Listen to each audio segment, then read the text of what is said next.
جہاں میرے کملی والے معراج پر جانے کے لیے براق پر سوار ہوتے ہیں اور براق شوخی کرتا ہے، جنبش کرتا ہے، حرکت کرتا ہے۔ یہ معاملہ دیکھ کر جبرائیل جو ہے براق سے مخاطب ہو کر کہتا ہے، اے براق تمہیں معلوم ہونا چاہیے آج تجھ پر امام الانبیاء سواری کر رہے ہیں۔ پھر جبرائیل نے کہا، اے براق یاد رکھ ساری کائنات میں بہترین انسان آج تم پر سواری کر رہے ہیں اور تم حرکت کر رہا ہے۔ تو میرے عزیز بھائی براق یہ جملہ سن کر شرم سے پانی پانی ہو جاتا ہے، آرام سے کھڑا ہو جاتا ہے۔ میں کہتا ہوں براق جو ہے یہ خوشی کے مارے حرکت کر رہا تھا، خوشی کا اظہار کر رہا تھا کہ آج کملی والے میرے اوپر سواری کر رہے ہیں۔ میرے کملی والے جس براق پر بیٹھے تھے وہ براق جو ہے وہ ایک روح رکھنے والی چیز تھی، زندہ چیز تھی۔ میرے کملی والے کی شان کا احساس تو ان چیزوں نے بھی کیا ہے جن چیزوں میں روح نہیں ہوتی تھی، جو غیر ذلیلہ کور ہیں، جن کو عقل نہیں، شعور نہیں، میرے کملی والے کی شان کا احساس تو وہ بھی کیا کرتے تھے۔ جب مسجد نبوی کے اندر میرے کملی والے خطبہ دیا کرتے تھے، ابھی منبر نہیں بنا تھا، کھجور کا تنا تھا جس کے ساتھ کھڑے ہو کر میرے کملی والے خطبہ دیا کرتے تھے اور کھجور کے تنے کے اوپر ہاتھ مبارک رکھ کر خطبہ دیا کرتے تھے۔ جب میرے کملی والے کے لیے منبر بنا دیا گیا تو میرے کملی والے نے وہ کھجور کا تنا چھوڑ کر منبر پر بیٹھ کر خطبہ دینے لگے۔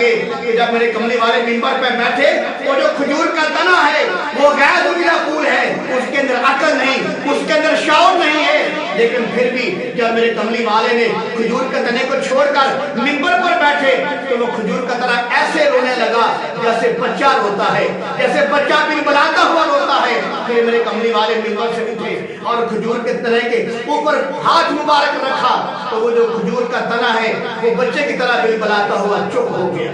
میرے کملی والے کی شان کا احساس تو کھجور کے تنے بھی کیا کرتے تھے، میرے کملی والے کی شان کا احساس تو پتھر بھی کیا کرتے تھے۔ ابو جہل آ گیا، مٹھی میں کنکریاں پکڑی ہوئی ہیں، کہتا ہے حضرت صاحب میں آپ کو مان لوں گا اگر بتا دو کہ میری مٹھی میں کیا ہے، میں قربان کملی والے کی شان پر، میں قربان کملی والے کی عظمت پر، میں قربان محمد مصطفیٰ کے مقام پر۔ میرے کملی والے نے فرمایا، اے ابو جہل میں بتاؤں تیری مٹھی میں کیا ہے یا تیری مٹھی والی چیز بتا کہ تیری مٹھی میں کیا ہے؟ تو ابو جہل نے کہا یہ تو بڑی اچھی بات ہے کہ مٹھی والی چیز خود بتا دے کہ مٹھی کے اندر کیا ہے۔ تو میرے کملی والے نے ابو جہل کی مٹھی کی طرف ایسے اشارہ کیا تو مٹھی میں جو کنکریاں تھی پتھر کی وہ کہنے لگی اشہد ان لا الہ الا اللہ واشہد انک رسول اللہ۔ تو ان کنکریوں نے میرے کملی والے کی نبوت کی گواہی دے دی۔ میں کہتا ہوں قرآن جو ہے یہ زیرو چیز ہے، اس کو تو پکی بات ہے میرے کملی والے کی شان کا احساس ہوگا۔ جو کھجور کا تنا ہے یہ غیر زیرو چیز ہے، لیکن اس کو بھی میرے کملی والے کی شان کا پتہ تھا، میرے کملی والے کی شان کا احساس تھا۔